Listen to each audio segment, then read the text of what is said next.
Chicago is next. Doors open on the right at Chicago. Standing passengers, please do not lean against the doors.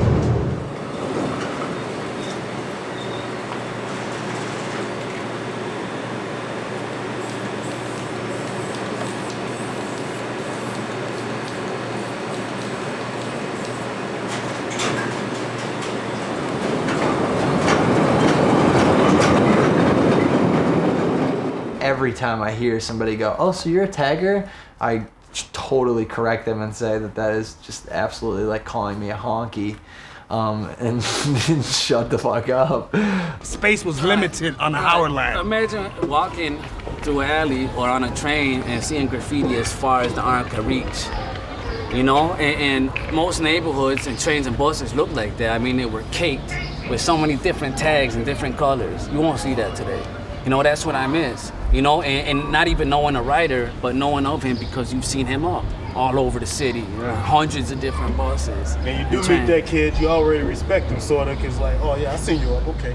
Right, and you don't see that. I mean, you won't see a piece right on the side of a train or a train that's covered with tags and throw-ups. You know, you won't see that anymore, and that's the part of graffiti that I miss. You know, the part that screamed chaos. You know, that smacked of out of control. You know what I'm saying? That's the part I miss, and that's gone. You know. Graphs, that's like, to me, that's everything. You know what I'm saying? Because when I first came out, like I said, you know, there's a lot of other things I could have been doing. You know what I'm saying? And I choose the graph route, which I believe did a lot for me.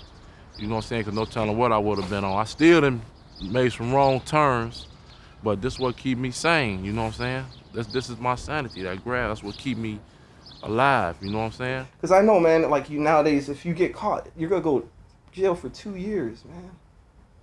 That's sick. 2 years in prison, man. And I'm a pudgy white boy. Ooh. No. I would say this, though. Back before the buff came, if you were to say you think they'd ever clean the city like they did, nobody would say yes. Because, I mean, you know, you could roll a dumpster out and there'd be tags all in the cracks and shit. And they cleaned all that shit. I don't know. Them must have been mad overtime for those guys. Basically, they had the city had a fucking culture, rich in culture of graffiti art for people to enjoy, you know, and then they gave it all up, and now the shit's looking bland with some dark ass brown. I like the way they buffed the walls to have it clean for when I want to go paint, but I hate that they're gonna buff my shit in 2 or 3 days. The motherfucker like two or three people seen it, and I gotta take a nighttime picture of this to prove that I actually did it to myself. Graffiti was like, man, that was like a rejuvenation, man, for me at the time when it's like, you know, it was needed. It was like, okay, what do you do now? You're in life, you know, you this teenager who's looking for, you know, some answers, looking for some direction, and you just don't want to like do what everybody else is doing or the way they're doing it. And when graffiti hit, for that time, that moment, there was nothing else that could replace it, nothing.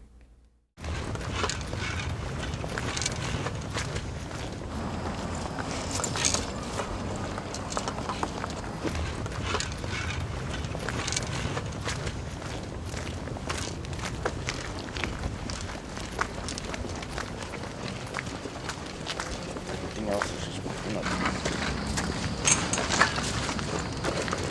There's no graffiti problem over here whatsoever.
Down for real.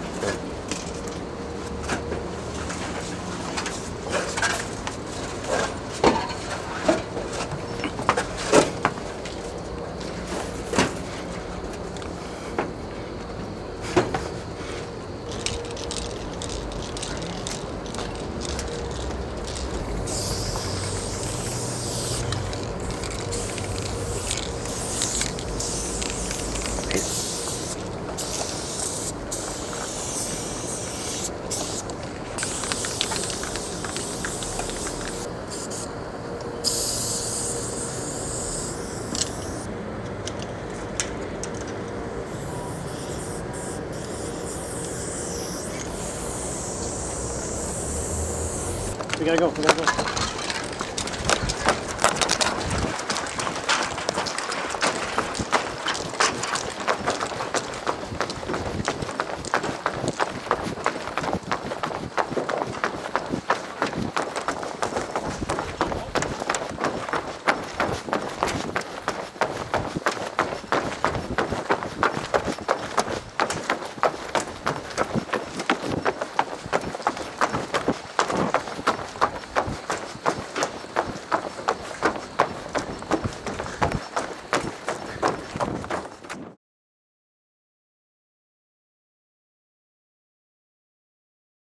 So basically graph is a lot. Graph is a mental thing to me more than it's just a thing, you know what I'm saying? Graph ain't just a thing. I can't explain how I say that. It's personal slang, but graph ain't just something you just say, oh, them graffiti writers. Or I'm a graffiti writer, or don't be ashamed. Look, I'm 31. A black 31-year-old brother nowadays, it's hard to be like, yeah, I'm a graffiti writer. You know what I'm saying? That's so embarrassing. Motherfuckers be like, yeah, you ain't got nothing else to do with your time. Don't you got a job, something like that? No, they don't understand that, though. It's not about all that. It's just, that's my heart. I'm a graffiti. I write graffiti. I write on shit. I piece, I burn. I like to do art. You know what I'm saying? I see art in areas. That chip wall, I can use that chip and make it something. I can hook your shit up. You know what I'm saying? It'll make me feel good doing it. It's not about the age, race, color, what's better. Some people say if it don't make dollars, it don't make sense. Niggas got dollars, ain't got no sense though. You know what I'm saying? So I mean, it don't matter. That's what it's all about to me. Keeping it real. What's in your heart is what you do. You know what I'm saying? None of that extra shit. This ain't to show off. It's just what you feel. Some people feel better showing off. They feel better getting attention the way they get it. I ain't do it to get attention. I did it to give attention to other people. Like, check this out. Let me make your day. Let me make you smile. Check these colors out right quick. You know what I mean? Just something. Just it feels good, man. It's just a burst of energy being let out. You know what I'm saying? Hell yeah, I'm feeling this shit because I'm vibing. This is my area. Or in my mind, if I'm by myself, I'm thinking about, man, when the light come up tomorrow, and they see this wall, it's gonna be people like, damn, that shit wasn't there yesterday. You know what I'm saying? Like, oh shit, they going to work like, damn, that's some crazy shit. I never seen that. They come back, it's people in the windows like this, trying to see your shit. You know what I'm saying? That's a good feeling. I swear, I tell you no lie, I actually sat behind some people talking about my art before, and it was weird. They said good things. They liked it.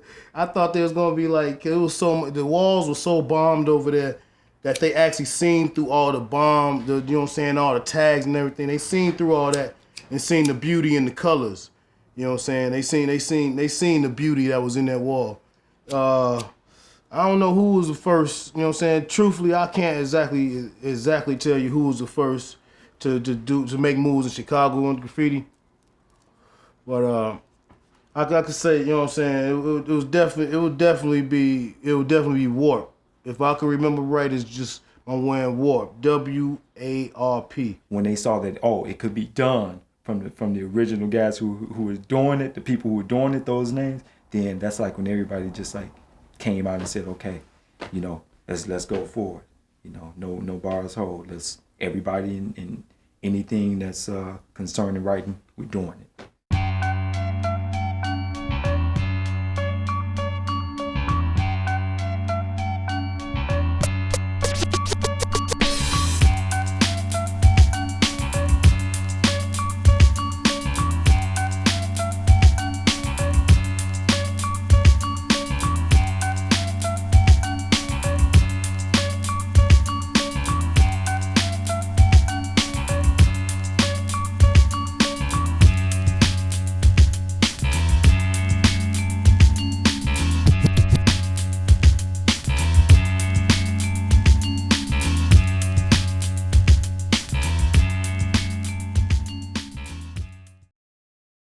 right.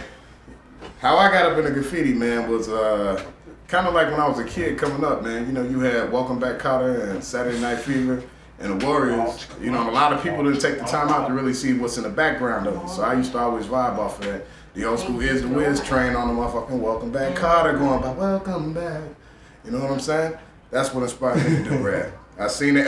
Not only that and stuff. Yeah, Stain came to Chicago.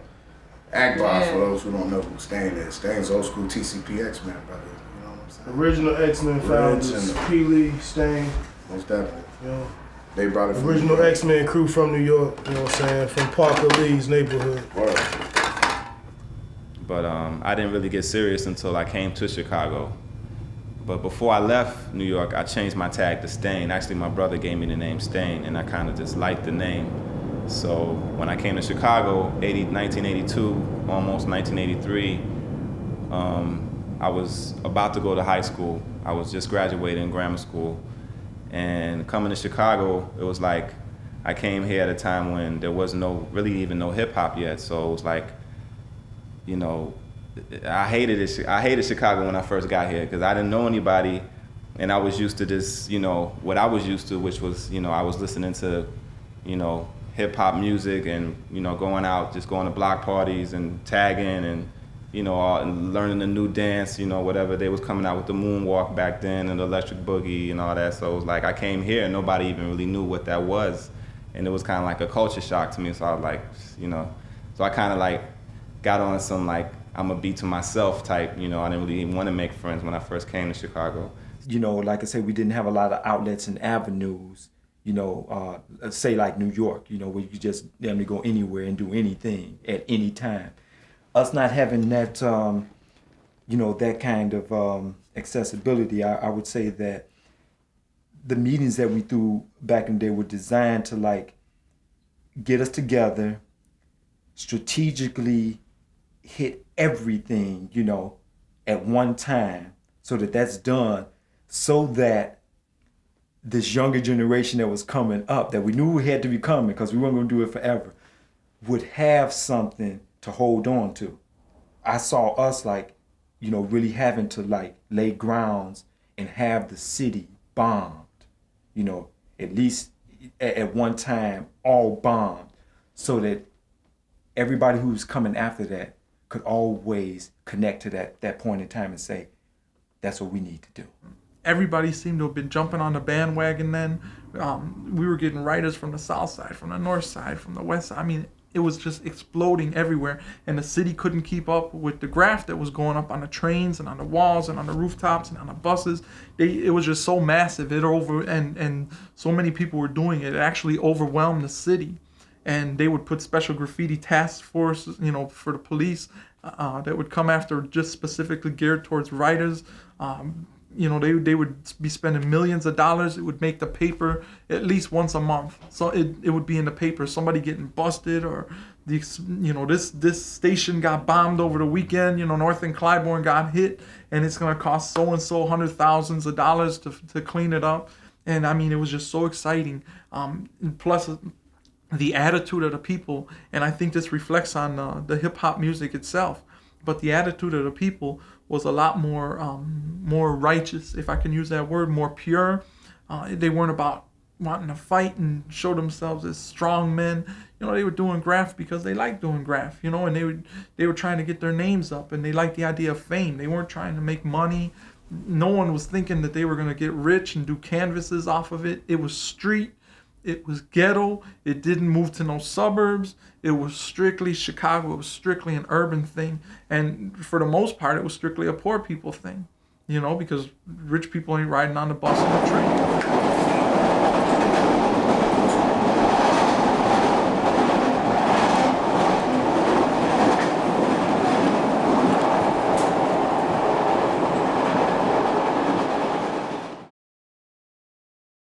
But to keep it real, you got to do the illegal stuff too. You know, we used to have problems with the writers back in the day who would do nothing but permission walls. We had a big problem with that because you weren't keeping it real, you know. And back in the day, now keeping it real wasn't like, that's another difference between today and then.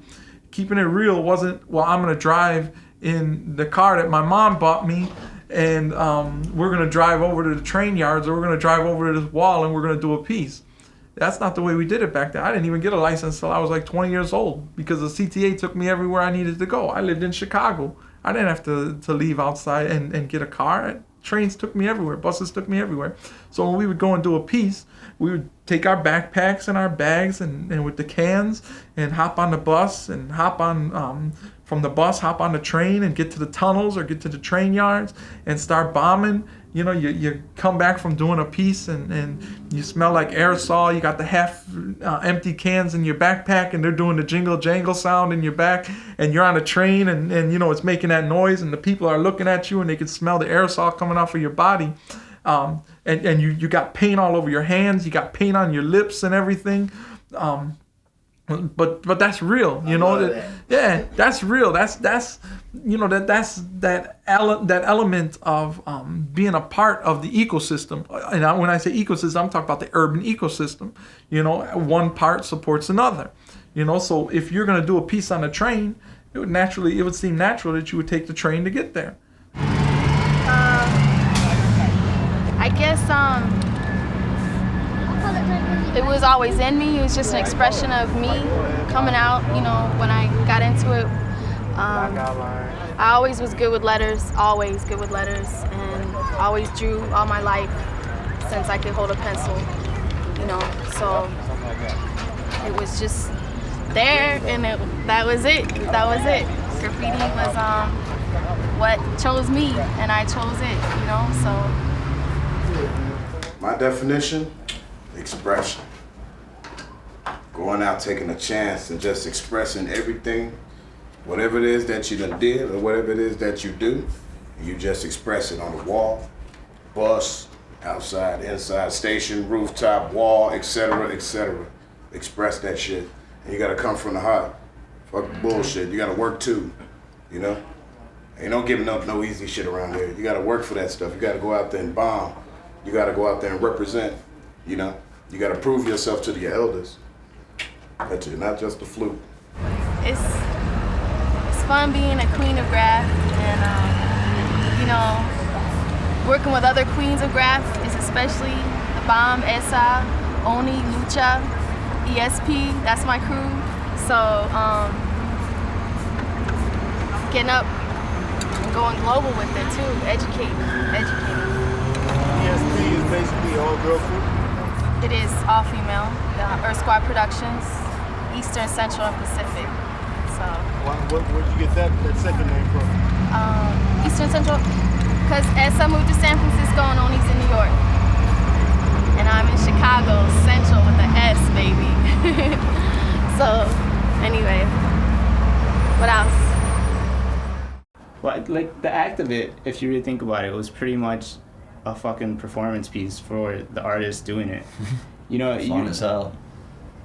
I mean, you weren't necessarily a criminal before you did this, and you know this made you a criminal, but you had to learn to put yourself in that criminal element. You know, if it was the first time you were breaking the law, you had to get used with that for yourself. And the performance part about it was like, you had to learn to be cautious. You had to learn to be careful. There was definitely that adrenaline once you did it. I don't think drugs even ever fucking lived up to the type of shit that I felt the first times that I was painting, or like the first time I did a live CTA train, or the first time that I, you know, even the first time I did a tag off the line or some shit like that.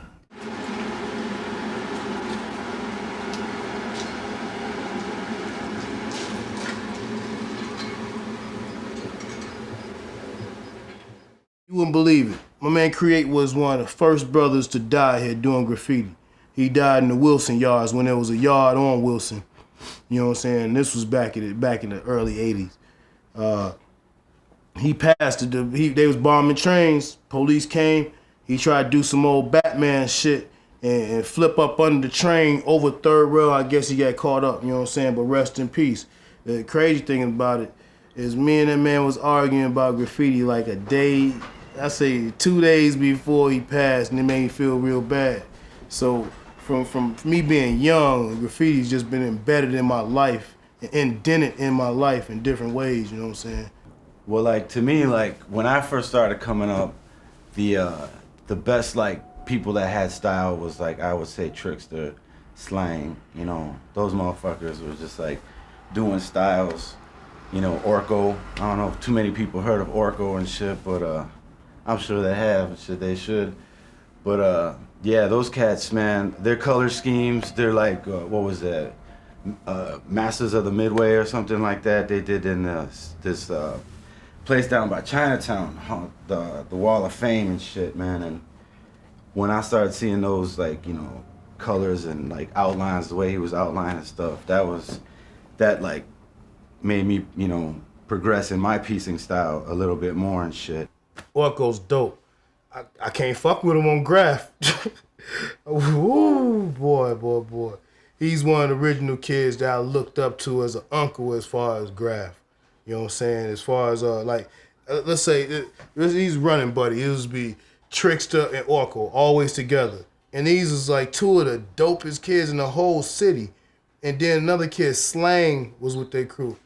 These kids was dumb. I mean, they killed motherfuckers in any other city. I ain't seen no kids shit from other cities out at that time that was as fresh as that. Like I said, influences, not bites.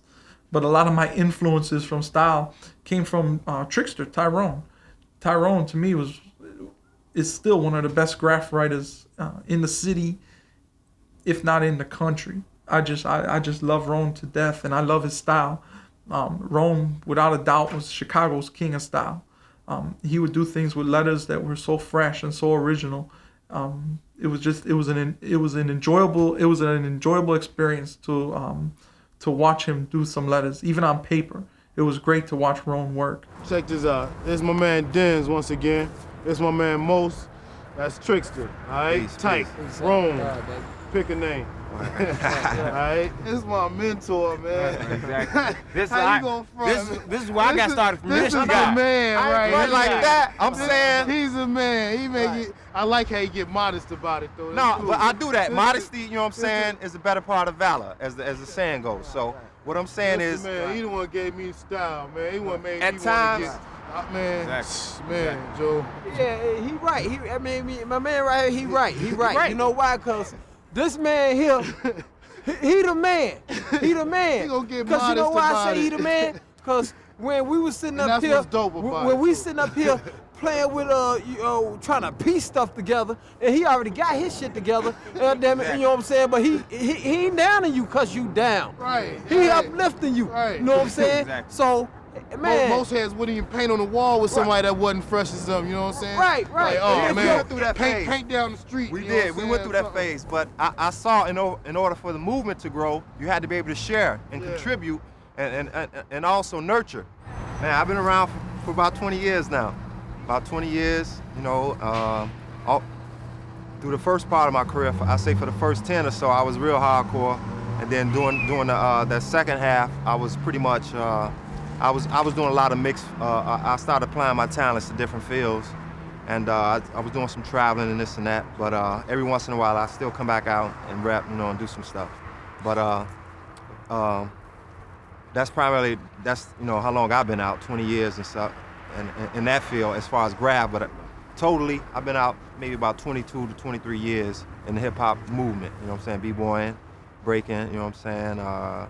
Graph and graph writing and the whole nine, you know. To me, the biggest writer ever is definitely Slang.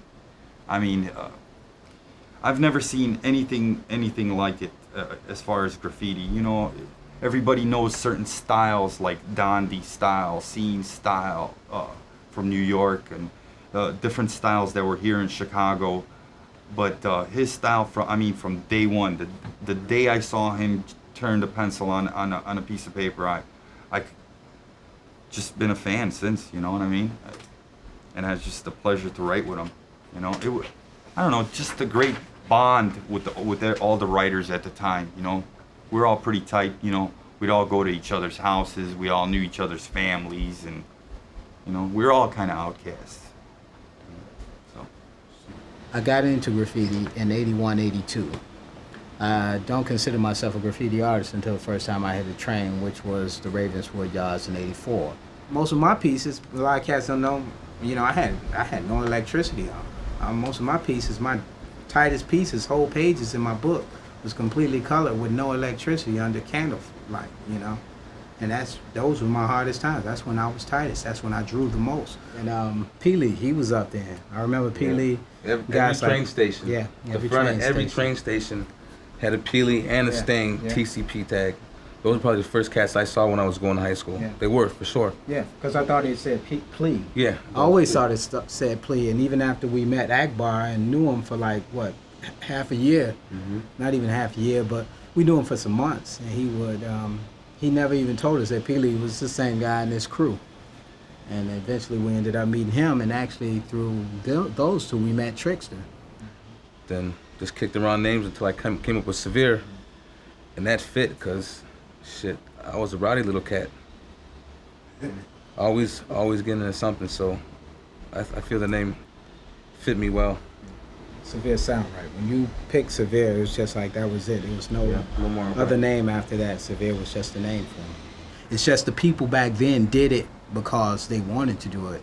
And I think they do it too now. I mean, we had our egos. I mean, that's what graph is. That hip hop is, you know, it's battling. It's whose crew could get up the most, you know. How many times can you get it up? Who's doing the outsides? Who's doing the fill-ins? You know, who's got the tightest styles? Who's got the best characters? Graffiti as a whole was all those things. You have crews that will battle with one thing or the other, but if you're calling yourself king, you gotta do everything. I mean, I've heard that many times before, and that's actually one of the truest statements of, you know, just of graffiti, I think. We started to lose the concept of letters because of the evolution of style in Chicago. Letters were very important, especially because a lot of our influences did come from New York, even though I'm not saying it was like a direct bite, but because New York was the place to be at the time when it came to graph. And like I said, a lot of the people came from New York who started it in Chicago. You know, they had family members over there and all that. Because of that, style was very important. Letters were very important. But in the 90s, it started to be more important, the whole entire piece, the composition of the whole piece itself. And that included characters, color schemes, backgrounds. I mean, these are good and they're important, but I don't think that they're the be-all, end-all. You know, to me, it's about the letters.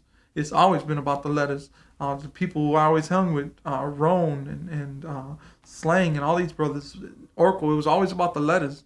You know, you had to have your own style, and that style had to flow.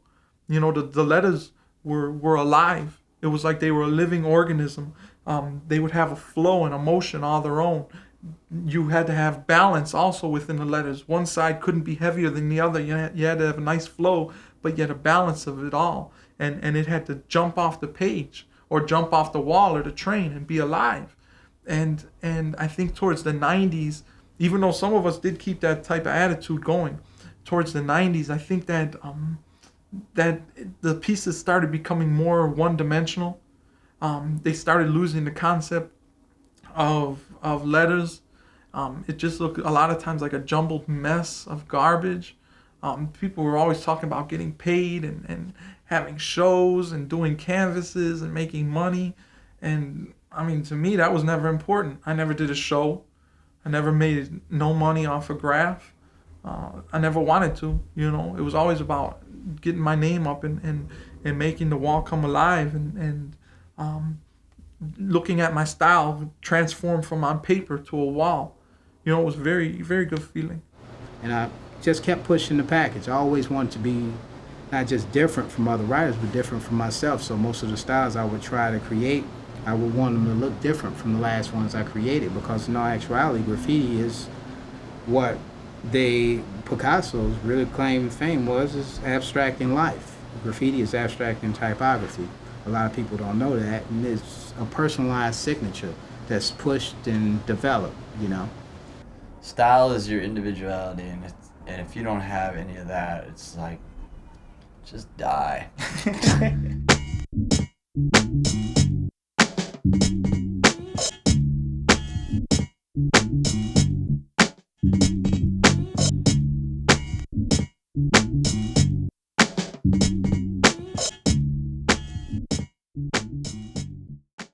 The spray paint thing, I think it was our own art form. You know, we was influenced, you know, by the earlier New Yorkers, and there's even writers that don't even know what most of their influences are. These days, I think it's even worse because everybody's directly learning from magazines. There's no true structure and style. Some of the guys in Europe, I think, take their influences outside of New York and just completely start it over. I like primitive carnival letters pretty much just as much as I like wild style. For wild styles and orthodox, it makes no sense. That's what I notice about a lot of new cats is they don't really understand the depth of the art, you know, how it is really an art, and it's not just about writing your name everywhere. See, the whole thing is like writers, man, they call themselves writers, but they never rode on trains, man. I knew buses are okay, but anyone could ride on a bus. Riding on a train, that's when you take it to the next level, man, you know? Bunch of like whack crews came out and shit. Like kids didn't seem to know like anything and shit. You know, they was just like dissing everything. You know, like going over old pieces. You know, doing just goofy shit. And I don't know. And it just seems to be like digressing right now and shit. It seems to get worse and worse. Like now, kids don't even seem to want a piece no more. You know, they're just doing throw ups, doing whatever and shit. And they don't even got any styles, man. They're just looking at too many magazines and stuff, you know, like they gotta revert and go back into the past and shit and look at the old school writers and shit from, you know, from like that time and stuff, you know, and realize, man, that it's about, you know, rocking shit, you know, like nobody's rocking shit no more. It's about getting up, doing the dirt, you know. Like we were out on the trains every day, you know, hanging on train stations every day, hooking up, you know, at Belmont, man. We was just huge gatherings of like writers every day and talking about getting together and going bombing, rocking shit, you know, from fucking end to end, you know. Oh man, back then it was like the best thing about it was, which, you know, looking at it now, you know, you could do pieces on the line. You could do a couple pieces on the line and that shit would just stay for years until something happened to it or some sucker went over it or whatever. So, you know, people were bombing, but you didn't have to put in as much work like you do now. Now you got to put in 5 times as much work, you know, just because the shit's gone instantly. So if you want to get up, you're getting up. You got to get up. You got to be out there. You know, being on the roof, 3 a.m, trains are going by every, you know, half hour or whatever, and you're up there with your homie just painting, chilling. That is probably the best. That's the funnest. The most hardcore shit I think I've ever done. I've done the yards in the daytime wearing CTA gear and doing trains in the tunnel. When them trains are rolling in and you squeeze out from the wall and you're fucking moving alongside them and they're still slowing down and you're busting throw-ups, that's the shit. That's more fun than painting pieces in the yard in the night. That's not as scary anymore. It used to be scary when I was young, but doing sides while the trains are rolling up in the tunnels, I think that's hardcore. That's fun. Well, back then, since there was so much graffiti, the culture was more vibrant. You know, shit was going on, and especially with the rules, you know, you had to obey them a lot more. Nowadays, it's like kids are taking names from old scores, and then you tell them, and they give you the finger, you know, and then they catch a beat down because of that, and they don't understand why. And you know, back then there was just so much that, you know, you knew the names, so you didn't, you know, there wasn't the problem of taking other names. And, you know, young kids, Chicago was kind of tough. I think some of the old school crews back then didn't like to show new scores. They felt like, I don't know, you know, I always felt like that back then. You know, we had to learn. We had a couple people that were real cool with us, but we had to learn everything the hard way, you know. So, and I felt like, you know, my views, a lot of Chicago style got lost because certain crews didn't want to open their doors and get new kids, and they ended up dying out. And, you know, now they're coming back and their styles are still back in the day, and they had no youth to keep them current. And if you don't stay current, you get left behind. And that's the way it is. You know, after it started dying out in the 80s, because a lot of people were getting arrested, the graffiti task force was just coming down on people. Angon, the cop Angon, he was just up on people. And a lot of people were getting busted. The idea of pieces on trains were dying out. So it started losing its popularity. But that was for the people who weren't really into it for real. That's when the people who really didn't love it in their heart, you know. But I think the people who truly did love it in their heart continued on.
How would you distinguish Chicago graffiti from any other graffiti anywhere else in the world?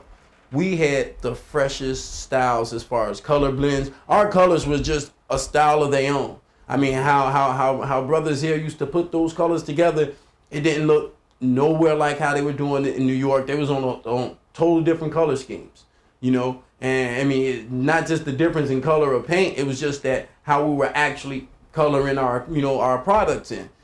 Our color schemes just was anywhere different. But now it seems like a lot of this other stuff is prevailing, like, oh, let's do scratchings. I know it's getting stealth out here, you know, but like the scratching and stuff, that ain't, you know, that ain't all that super fly. It ain't no real artistic, you know, that takes it back to the days of vandalism, but we don't have hardcore vandals like we used to.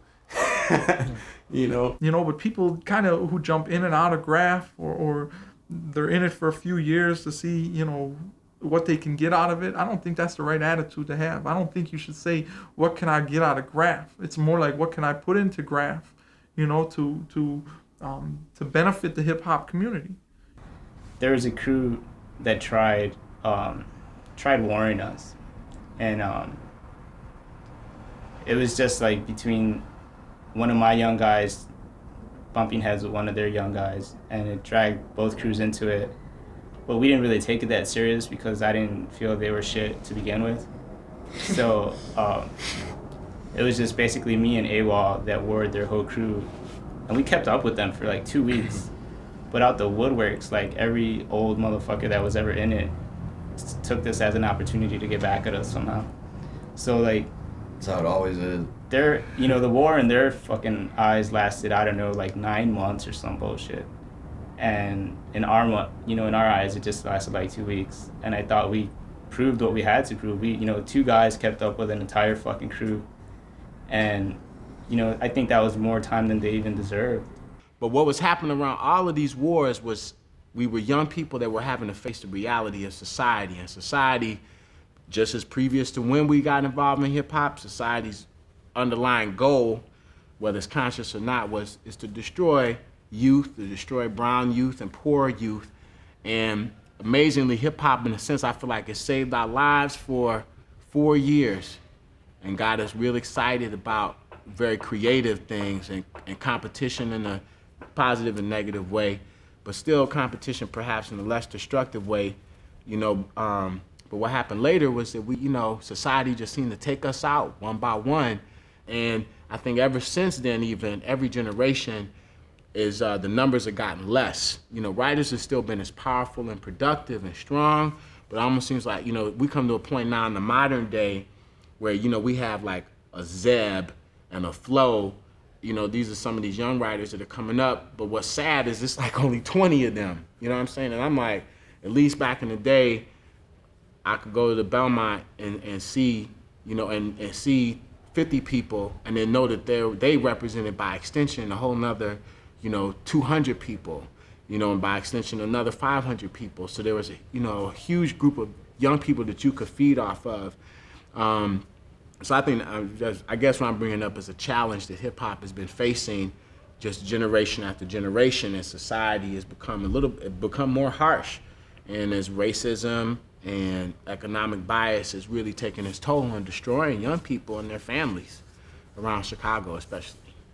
As far as graffiti is concerned in the greens, and that's Cabrini Green for everybody who doesn't, you know, follow and know the, you know, the tales of Cabrini.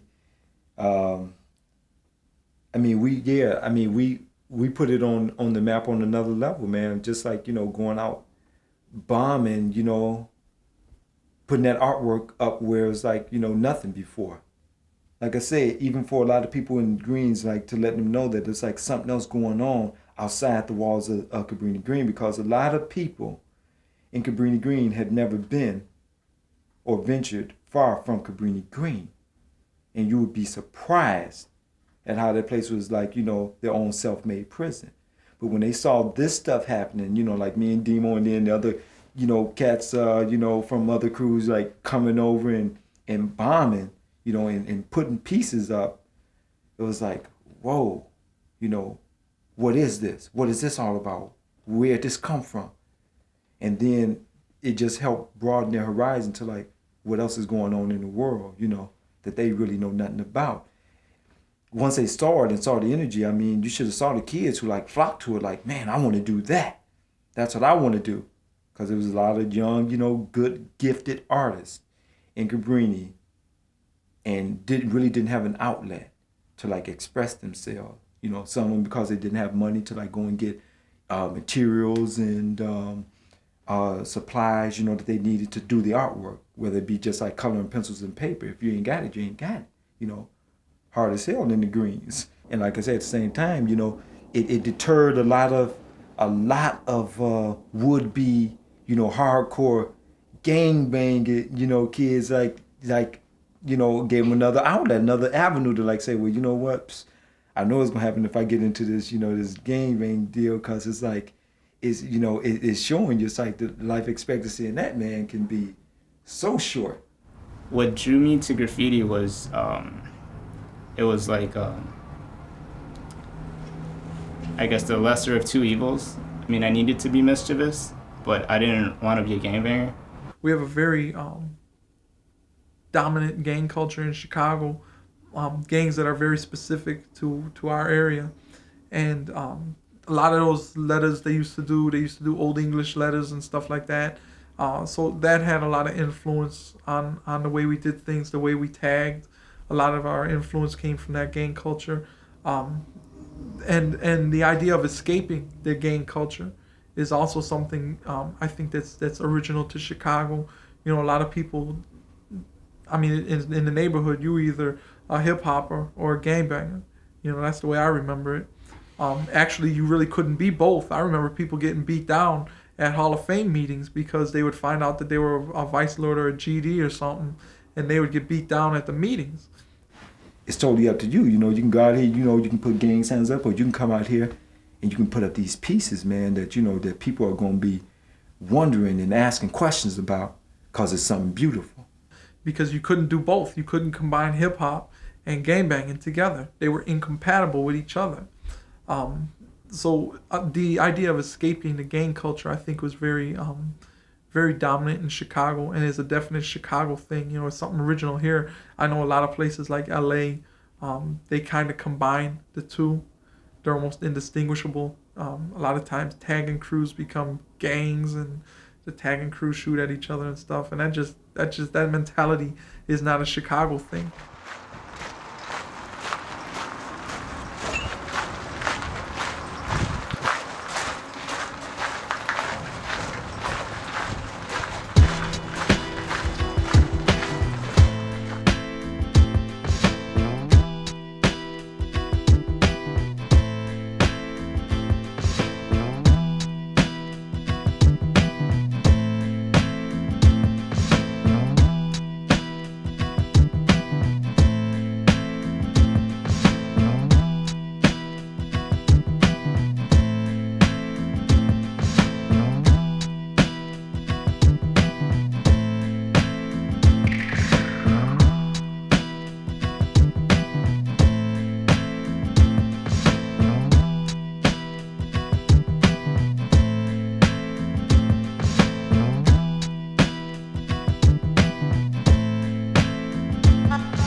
In the beginning, they wouldn't even chase you through the tunnels, man. So it was kind of easy getting away from them, you know, like pretty much all you had to do was just like jump on the tracks and shit, and you know, and just like a lot of times, like in the beginning, they wouldn't even get down there until like this dude Angon, you know, then he like fucking formed this whole like graffiti task squad and shit. They had to get taught from the motherfuckers in New York how to catch graffiti writers and shit, you know, and they were still punks, man. They were still punks. A lot of times, man, they couldn't even catch anybody and shit, you know.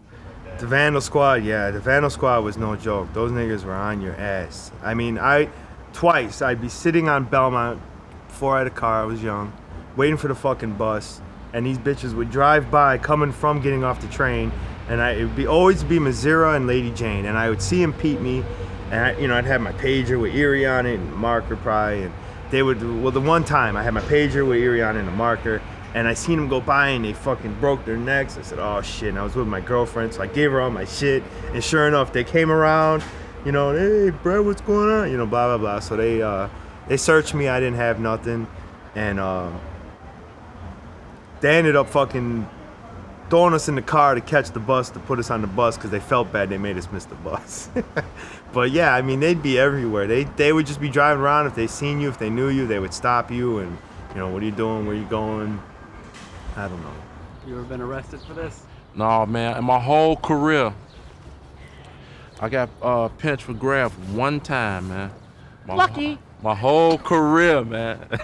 And you know what I'm saying? That's funny because it wasn't like I wasn't out there, you know what I'm saying? One time I got pinched, man, being greedy, man. They used to always be everywhere. Everywhere you turn, they'd be there. Sometimes they'd be on stations, like they knew you were gonna rock them. You know, like go down to North and Clybourne, and sometimes they'd just be there, like they knew, I don't know. They were on it. They had a list. I seen the list. That fat of computer printout, that fucking paper and everybody's name, all their info and who they've been arrested with, what crew they're on. I mean, they were on it. But they ain't stopped me. I'm still going. Been writing since, let's see, probably when I was in high school, probably about maybe 96, 97. I'm real new. Started on the trains at like 97 and 98, and pretty much just all been that since then. How many trains have you hit? As of right now, 440. It gets bad sometimes. I mean, when we went with you, we got chased. I mean, we got surrounded. And we were pretty lucky to get out of there. I was surprised. I figured at least one or two of us were going down. It didn't look too good. You gotta be super careful. Because when they get you, they stick it to you. Oh my God. Being in court for like a straight year is not fun. And I've been locked up a lot of times for writing. It's a shame to say. It was a time I used to get caught up. I'd get locked up, get out the station, come out bragging like, yo, I just got locked up. You know what I'm saying? I got my chest out, spray paint all on my fingers. Like, I know I'm representing, because that made me feel like that was part of representing. But part of the game was really not getting caught most of the time. You know what I'm saying? You gotta grow up sometime to figure that out, though. Have you ever been arrested? Yeah, I've been arrested a shitload of times. You know, probably more than most guys, because I just did a lot of crazy shit. But yeah, I've been arrested 28 times, but maybe 3 or 4 of them were for other shit. You know, stupid shit. I don't know. Yeah, I've been arrested a shitload. Everybody, you know, it goes with the territory. You're gonna get arrested, or you're not gonna get up and you're gonna be a fucking permission war faggot.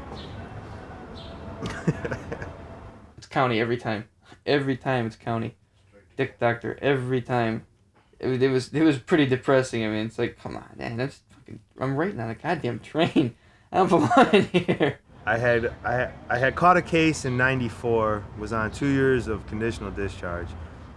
Week before I was getting off, I got arrested doing a tag on a train. I don't know what I was thinking. It's 3 a.m. You know better. You know, the train was packed with, everybody on the train was a fucking cop but me and Flask. And I busted a tag. I got up. The whole train got up. They locked me up, whatever. And so I caught another case on my probation. And then like 3 days later, long story, we did a whole freight. The cops ended up coming to my crib because they knew I did it. They were trying to get me to go down to the station. They were trying to arrest me without a warrant, and I wouldn't go with them. And they're talking all this shit about, well, when you go to court in a couple days, we're gonna be there and we're gonna lock you up. And I said, all right, that's fine. My lawyer will be there. You know, we'll work it out. Blah blah blah. So then, the next day, I get a call from the newspaper. It's this Royko, Mike Royko, and he's telling me,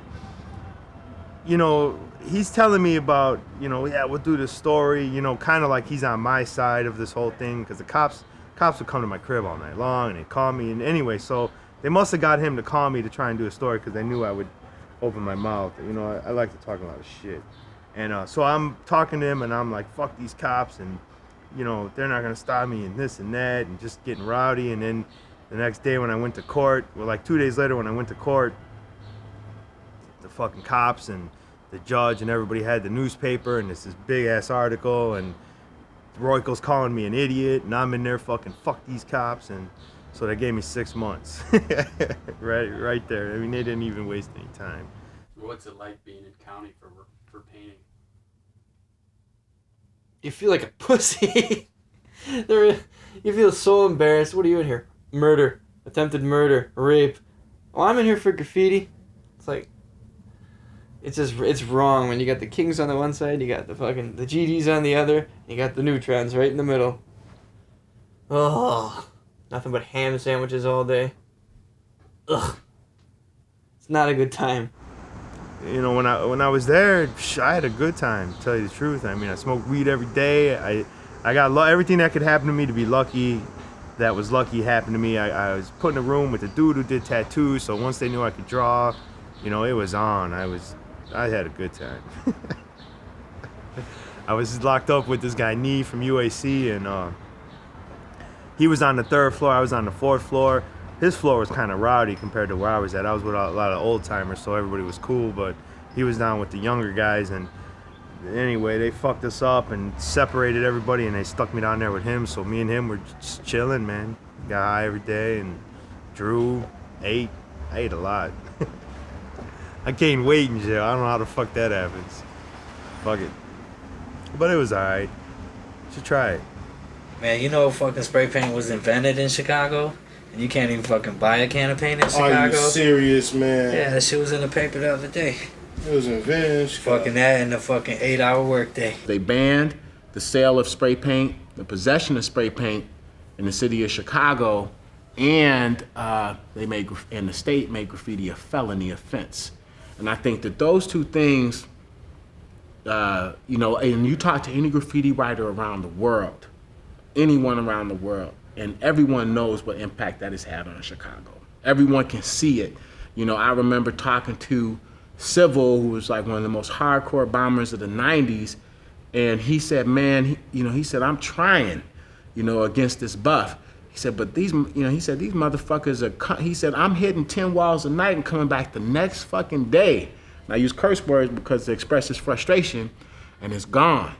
The buff did a lot of damage. Before there was a buff, there were a lot of trains running in Chicago. It was an exciting time. This was maybe like 85, 86, a lot of trains running, tags on top of tags on top of tags.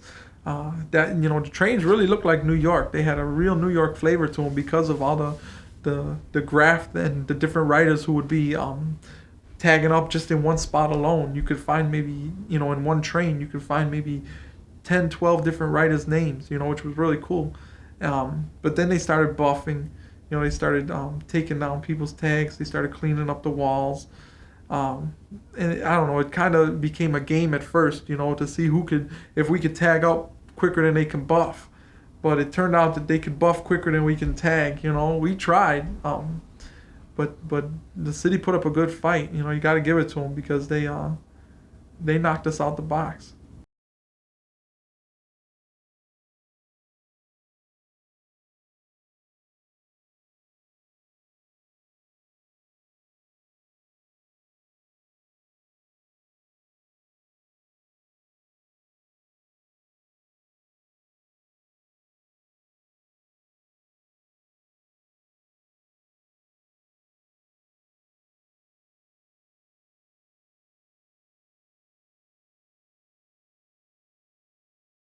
I think graffiti is dead because when we really got into it, it became a movement. Kids from all over the city were bombing, and we were getting together, having meetings just for the purpose of bombing.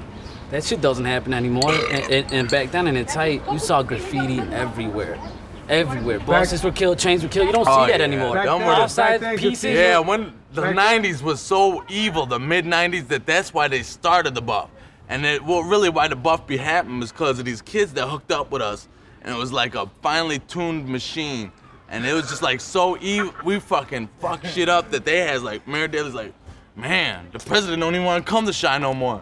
Yeah, but hey, graffiti is just an inner city activity for kids. You know what I'm saying? It's free to do. You don't need no money. Alternative to gang. Do graffiti. It's like a little activity. It's like tennis. Turning graffiti into a felony, what also happens, I remember like Upski, by the time I met him, he had like 13 arrests under his belt and had not had to serve any punishment really by that time. But then by the 90s, someone like Nike had 13 arrests under his belt and he had to do 3 to 6 months jail time just for graffiti, which was mind-blowing. I mean, that is mind-blowing. You can lock me up physically, but you can't lock my spirit up. So that's what kept me coming back. That's what kept all of them coming back. Spirit was so alive and so real. As soon as you got out, man, you're like, okay, let me go get my tools and let me get to bombing. Let me pick up for the time that they took from me. So, yeah, it's like, it's just, it's a consciousness, and graffiti has to be related to that too, because it's like, people use that as an outlet of a political expressionism too.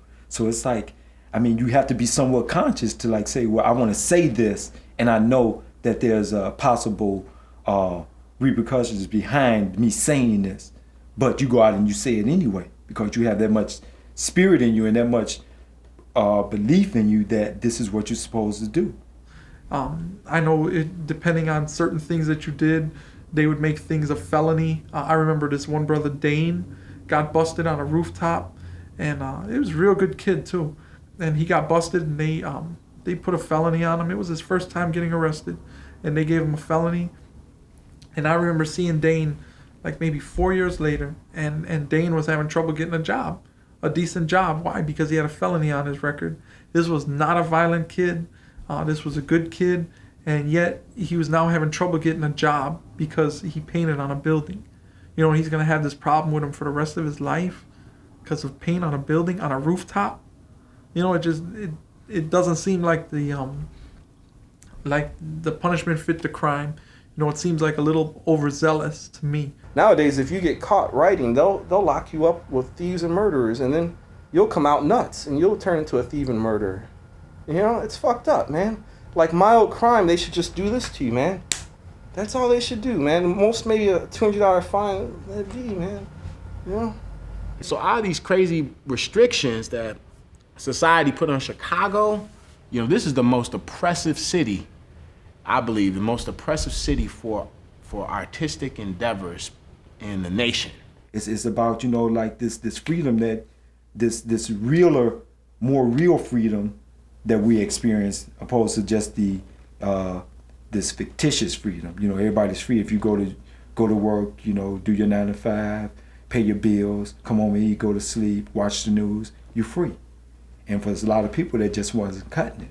And especially for the graffiti artists, you know, because you got this art in you, and it's not saying, well, you know, as long as you keep me contained, you know, that's the best place for it, and I feel free, you know, and you are free.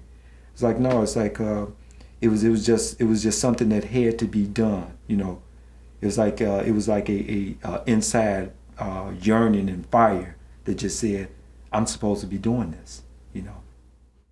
The buff, that's, you know, the buff is the buff. It's fucked up. Graffiti blasters. It's fucked up. Graffiti blasters, it's fucked up, no doubt about it, you know, because, yeah, it's just, ain't no graffiti nowhere.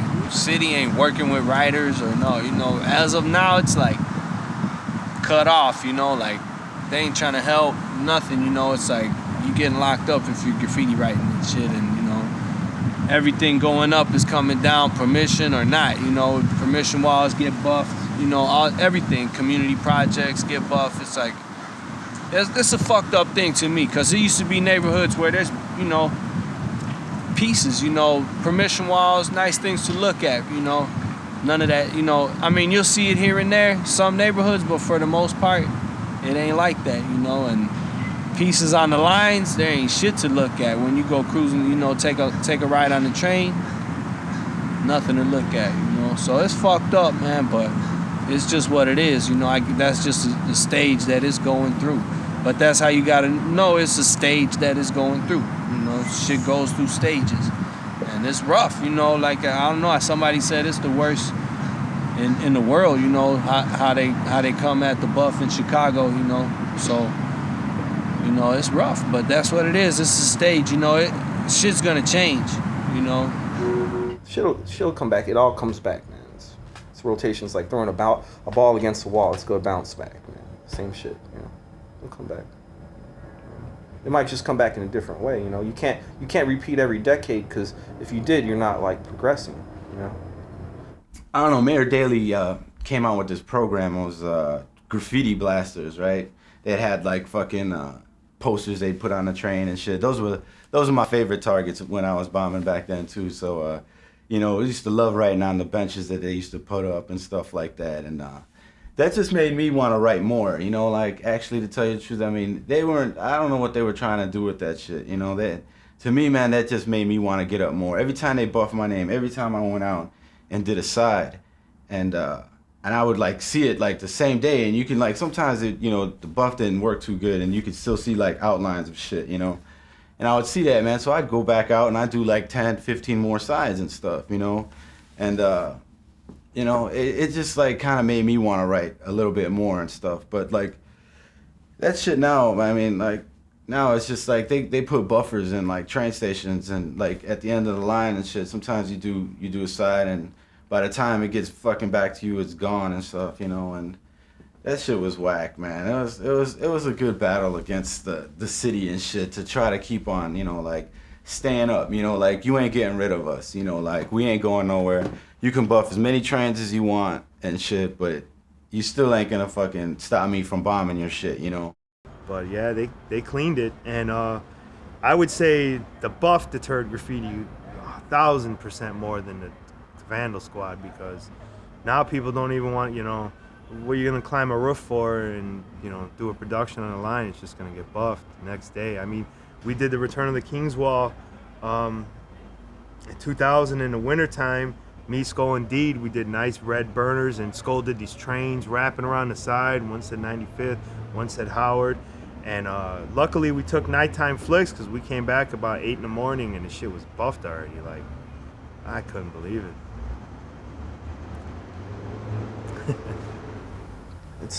You can't win, man. I mean, they have millions of dollars, man. We're a bunch of like just dudes getting paint, racking. You know what I mean? It's hard to. It's like David versus Goliath, man. It's just kind of, you know. But what happened in that story? Goliath got his ass whooped. You know, I remember I found out some specifics about the blasters at this graffiti class that was conducted at DePaul University.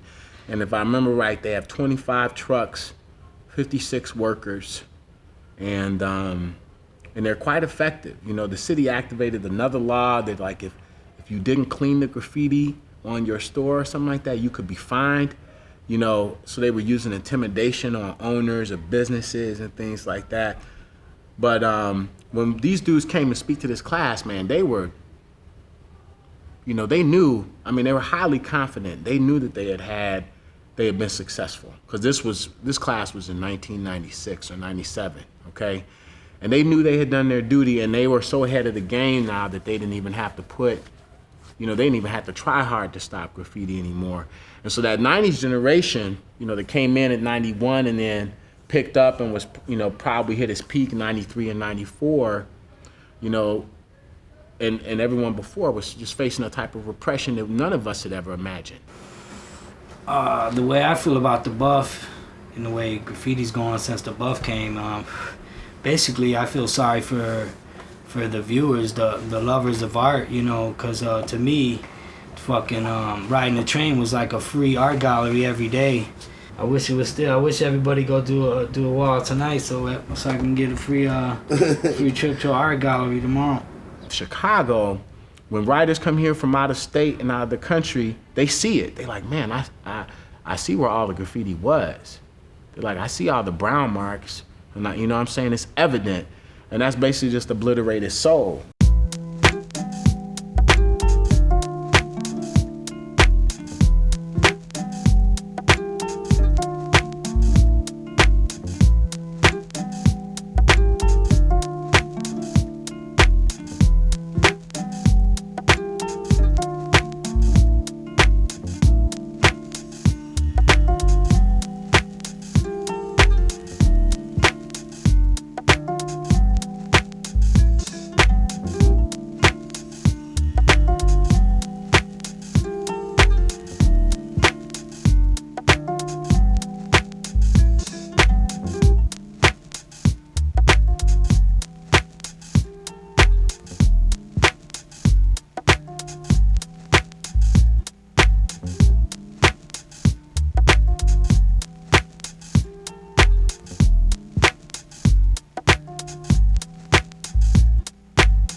It's been, man, it was just like, it seems like yesterday there was tags everywhere. It wasn't yesterday, nigga. It was like 10 years ago. You don't want to make graffiti seem like an asshole art, you know? That's what a lot of people did, you know? Like, they overdid it. These kids were getting chunks of wood and getting sandpaper, big chunks of wood like this, and stapling it, and then doing toy-ass tags, man, with their big-ass Jenko pants, man. You know, that Jenko shit? You know, and they have their tongue pierced, and like, what do you write, dude? What do you write? Do you write? Man, I'll big slap you. And I'm not Mr. Tough Guy either, man, you know? What we did, man, you know, I can't blame all these writers that, there's a whole school of writers out now, man. I don't know where I'm gonna tell you, I don't know where your styles came from. I know where they came from, but they didn't come from here. I'm talking to you right now because this is something I want y'all to understand. Your styles came from these magazines, and most of y'all don't even understand what you're doing. You don't understand the mechanical techniques because you figured it out. You think you figured it out. But I see dudes out there, man, they go out and they can do a beautiful piece, but can't do a single clean outline, which is amazing. They can't even do a straight line, right? They can't even do an effective tag, you know? And what happened is basically this is what it is. If you look into an older generation and you want them to influence you and you see their styles and it's super dope and this and that, but they tell you, fuck you, get your own shit, right? Then you like, well, damn, I'll just go look at a magazine or a book, right? You know, same thing as anyone's gonna do. And then you start copying what you see there. Permission walls nowadays, you know, it's a way just for people to get out. Sometimes they only got time on the weekends. You know, they have to fit in their schedule with the regular life. When you're a kid, that's when you get to be out and do your thing, and you ain't worrying about nothing really if you're living under your parents' roof. Those motherfuckers are Straight graffiti ghetto. artists. We're graffiti writers. That's the difference. I mean, the walls, there's guys that put tape on the walls for straight lines. That shit's straight whack, you know what I'm saying? Or straight chop you up. You want a straight line? That's me, I'll do your straight line for you. You know, don't put tape on the wall.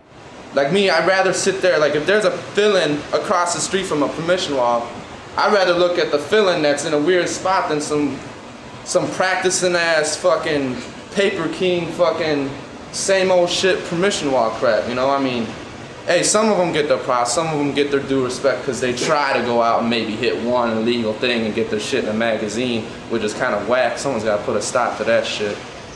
Like me over here was just saying, it's not worth to do graffiti because all that brown shit, you know, they buff it in a day or two or some shit like that. You're only up for 24 hours, not even 12. I don't think that's when it ended or started. I think it's just all part of shit that you have to take a look at and be like, why are you doing it? Does it really mean, you know, the people that were there, you know, you do see it, you know, you're doing it, and then, you know, when they finally do catch up, it's still worth, you know, you can't get discouraged.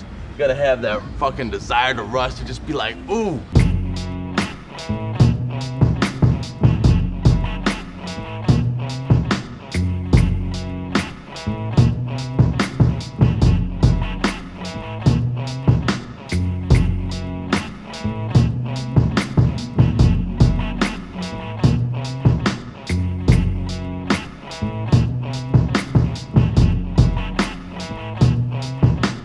When it comes, I won't even notice. Oh, how so? I'll be too busy looking good. Man, new graffiti, man, it is off the fucking hook what's going on now. You know, I think a lot of old guys don't like the new guys because they feel threatened, but I embrace that shit. My first fucking like eye-opener was when I went to Paint Louis in 2000, and I seen the shit, you know, kids from Nashville were doing. You know, you never think there'd really be riders from Tennessee or wherever, but just the, you know, just the art quality of the walls that they were doing, I thought were fucking amazing. You know, this kid Pose, I think Pose is raw as hell, man. That motherfucker, I remember seeing him up back in the day when he would try to tag and, you know, do his fillings and shit on the line. That was straight, but just his fucking styles now, you know, I don't want to be on his jock. I think that nigga's raw. I think he is. People don't like him, you know, whatever, fuck him. I think he's dope. fucking wicked. Shit is way more wicked. The wild styles nowadays, I feel like that was the shit I always tried to draw, and these guys are doing it the way like I try to envision it, but I could just never really draw that shit like that, dude. There's some fucking good shit out there, but then it's permission wall shit. Anybody could fucking rock a permission wall. Why you need to go to permission wall practice? There's fucking tons of bridges, tons of railroad tracks, tons of shit. Just find it, man. If you're worried about someone seeing it, trust me, someone will end up fucking seeing that shit. As long as Mayor Daley's buff fucks don't get to it, then you're fine, man. Buff fucks. You'll be fine, man. That's because you can't rely on permission walls. It's like I don't know. I never was raised on permission walls. Like some of these kids are just raised on permission walls. Like they practice, they draw, they practice, and then they go over and over. To me, I want my shit to either stay up or get buffed. I don't want no one going over it the next fucking week, Permission walls, man, I don't know. That's just kind of fucking, to me, that's just like cheating. Straight up cheating, dude. It's like kneecaps. Cheating. Man, it's like, fuck, dude. They need to fucking just, I guess it's cool because they think it's keeping graffiti alive in the city, by doing that. I guess if they want to paint, they're going to have to paint. But like I said, there's millions of fucking bridges everywhere, man. I'm sure there's fucking spots that ain't going to get buffed. If you just fucking use your head a little, do the fucking work, and travel around a little, you're going to find shit. I think like graph disappointed me in a way because I expected too much from it. This is just my personal opinion on it. But I guess I kind of wanted it to really fucking fill up a void in my life, and I'm not exactly sure what that void was, but it didn't do it for me. Why did I stop writing? Well, I became around maybe like 95. I became a Christian, and because I became a Christian, a lot of the things that I used to do, I didn't do anymore. We used to go out on weekends and get buzzed a little bit and mess around with women. And I found that to be incompatible with Christianity. So that kind of like pulled me away from the hip hop scene in general, because I saw a lot of things that were, I didn't consider to be moral anymore and righteous. That kind of pulled me away from that. In terms of graph, I don't see anything necessarily immoral, and there's not necessarily hip hop in general and in and of itself is not an immoral thing. That's not what I'm saying. What I'm saying is that some of the places that people go with hip hop is not places that I want to be. Do you follow what I'm saying? And in terms of graph, there's nothing inherently sinful, I don't think, about graph. I think graph can be compatible with Christianity or any belief system. I think like as a culture, the level of life quality has dropped. People are fine with someone not saying thank you when you buy your fucking cheeseburger at McDonald's.